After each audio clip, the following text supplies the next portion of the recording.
Salut les amis, le moral il est bas, encore et encore. On retombe toujours dans nos mêmes travers. Après la Roma, après Liverpool, après le Bayern, après le PSG et même Francfort, c'est maintenant United. On en a marre, Xavi, on en a marre. Xavi, tu dois te bouger, Xavi.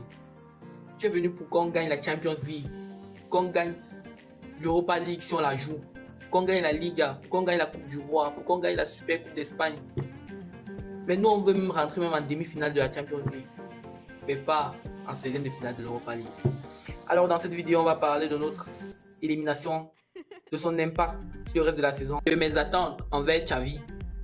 En gros, je ne vais pas dire de mes attentes parce qu'en fait, nous sommes nombreux à attendre ça de Xavi. Alors je vais dire de nos attentes envers Xavi, envers le Barça. Alors sans plus tarder, c'est parti. Le Barça qui s'incline 2-1 à Old Trafford. Après avoir mené une bonne première période, ils se sont relâchés comme d'habitude au retour des vestiaires. En fait, cette défaite impacte sur les performances des joueurs qui ont été au niveau, si je veux dire même, qui ont été vraiment bons. Je pense notamment à Frenkie de Jong qui a sorti une masterclass, à Sergio Busquets qui a fait un gros match et à Alejandro Balde. Alejandro Balde qui lui a acheté le match devant Bruno Fernandes. Mais hélas, parlant même de Frenkie de Jong, j'ai mal pour lui.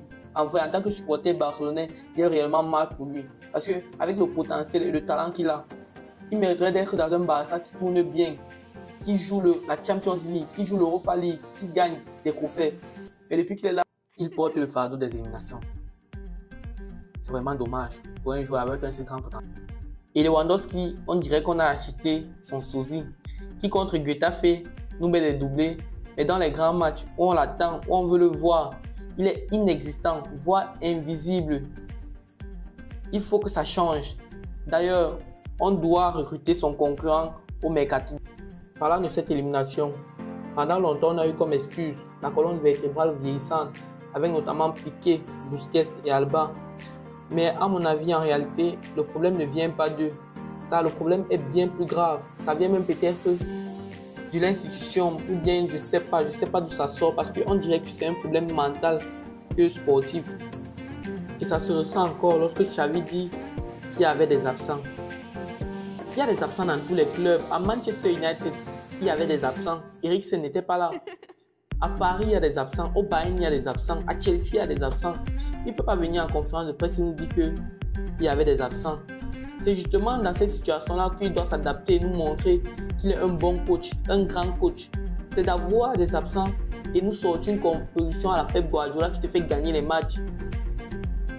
En plus de ça, nous sort la même réplique que l'année dernière après l'élimination contre Francfort. On va revenir plus fort.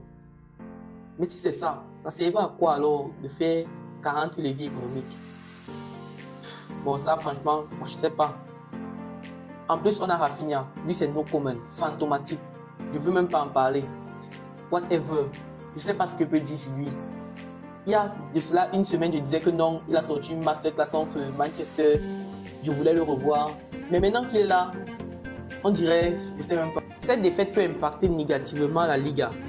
En ce sens que le moral peut être au plus bas niveau. Je pense notamment à Frenkie de Jong, à Lewandowski et à Ter Stegen. Donc je conseillerais même de travailler avec un psychologue pour essayer au moins d'avoir un peu le côté mental, de remonter le côté mental de l'équipe. Donc les amis, on peut parler pendant 1 heure, 2 heures, même 10 heures. Ça ne va rien changer à notre élimination. Donc maintenant, ce que je veux voir, c'est un triplé d'Espagne. Et ça passe par une victoire face au Real de Madrid jeudi. Victoire, c'est même petit. Moi, je veux qu'on les lamine, qu'on les humilie même à la limite. Pour au moins essayer de combler les supporters, remettre même les joueurs eux-mêmes en confiance. Même Xavi lui-même, il doit se remettre en confiance. Pour même les déstabiliser pour la suite de la Liga. Xavi, tu as toute ta chance, saisis-la. Et comme tu l'as dit, on reviendra plus fort. Visca Barça.